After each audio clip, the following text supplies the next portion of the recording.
De Barcelona, la costa no perdona, amor por la familia. Salut à tous, amis Blaugrana, j'espère que tout le monde va bien. C'est l'avant-match de Celta Vigo face au Barça. Ça fait 15 jours, les amis.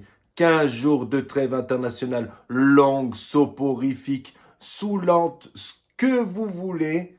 Mais enfin, ça se termine et c'est jusqu'à mars. Jusqu'à mars, on n'aura pas de trêve, les amis. Ah, qu'est-ce que ça va faire du bien. On va retrouver notre Barça à 100%. Ça fait plaisir.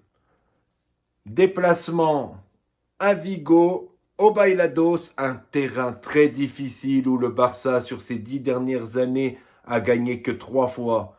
3 matchs nuls et 4 défaites. Ça va être compliqué. Ils ont un buteur, c'est le meilleur buteur face au Barça depuis 2015, c'est Iago Aspas.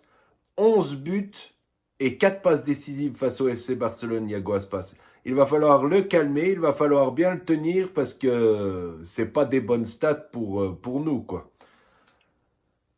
Et puis pour arranger le tout, l'arbitre du match, après Quadra Fernandez qui nous a arbitré à Osasuna et à la Sociedad, maintenant, voilà, Sotogrado. Sotogrado, vous vous rappelez de lui? Il nous a arbitré en début de saison à Vallecas contre le Vallecano. Ça a été difficile, 2-1. Il a refusé un but à Lewandowski parce que Koundé a marché sur le pied d'un gars de Vallecano. Voilà, je vais pas revenir à la faute sur Pau Victor, à Osasuna. Voilà, il y a plein de polémiques. Mais surtout, Sotogrado, c'est l'arbitre l'année dernière qui a arbitré le Classico au Bernabéu où on perd 3-2 à la fin, où Lamine Yamal marque et son but n'est pas accepté parce que la balle n'avait peut-être pas franchi la ligne à 100%, voilà.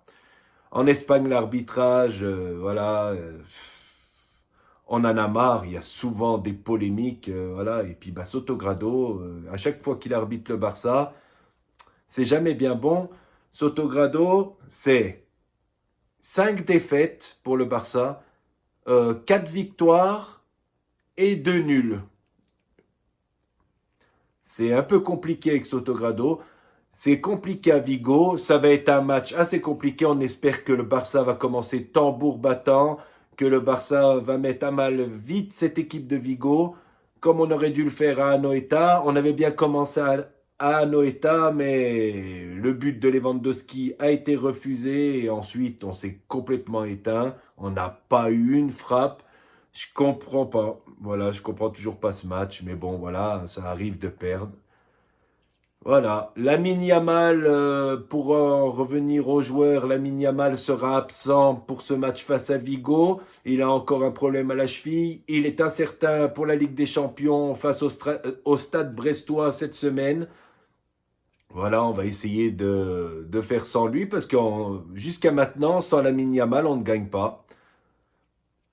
Voilà, à Osasuna, il est rentré, mais on était déjà mené. On perd le match. À la Sociedad, on perd le match sans lui. On espère faire sans lui, on espère gagner sans un jeune de 17 ans. On espère faire le travail. Allez les gars, on compte sur vous. Maintenant, mon 11 pour ce match, bon, bah, vu que Lamine Yamal n'est pas là, ça sera bah, Peña dans la cage. À mon avis, Flick va continuer à mettre Peña. Koundé, Inigo Martinez, Koubarsi, Baldé, classique en défense. Casado, Pedri, ça c'est classique. Au milieu offensif, je mettrais Fermin. Fermin, je le mettrais pas à droite comme la dernière fois. Il était pas assez bon avec Koundé sur le côté. Je le mettrais milieu offensif. Olmo, je le mettrais à gauche. Lewandowski avant-centre. Et Rafinha à droite cette fois-ci. Je mettrais Rafinha là. Ça peut marcher avec Koundé. Rafinha est pas mal en forme. Il a marqué en sélection. Il a été bon pendant les 15 jours. Voilà, maintenant, dites-moi ce que vous pensez de mon 11. Donnez-moi votre 11 sur YouTube, sur Instagram ou sur ma page Facebook. Dites-moi ce que vous pensez de ce déplacement à Vigo. Je vous souhaite une très bonne fin de semaine, une très bonne fin de journée à tous. Visca Barça. On se revoit pour le débrief après le match. Ciao à tous!